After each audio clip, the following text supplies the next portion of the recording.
Et c'est l'heure du grand journal d'Anne Goderniaud. Bonsoir Anne. Bonsoir. En Afrique, le Cameroun est devenu le deuxième pays le plus touché d'Afrique subsaharienne par l'épidémie du nouveau coronavirus, juste derrière l'Afrique du Sud.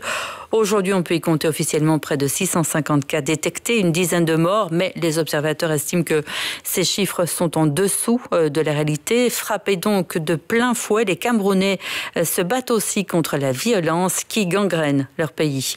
Myriam Ball et Waou Faoumi. Une sorte de double peine donc. L'épidémie de Covid-19 qui s'abat sur la population est une violence supplémentaire. Neltsopo Ndiemi est rédacteur en chef du magazine d'information africaine Bruckmer. Dans le même temps, dans l'ouest du pays, il y a une guerre civile depuis 2016. On a près de 500 000 déplacés et des milliers de morts. Et d'autre part, le chef de l'État, Paul Biya, n'a pas donné de nouvelles depuis près d'un mois. Un État laissé à l'abandon des chefs politiques et guerriers, incapables de faire face à la menace sanitaire. Les conflits rendent en effet la gestion de crise très difficile.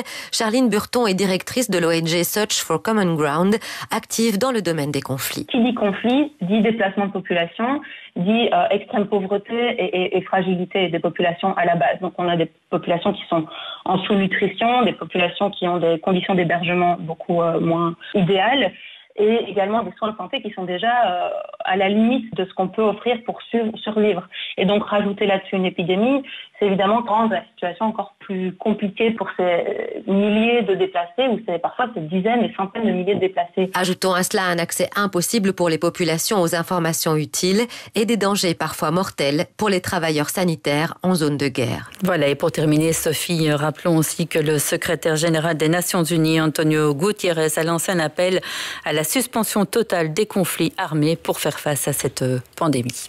C'était le grand journal de 18h présenté par Anne Goderniaud. Merci Anne.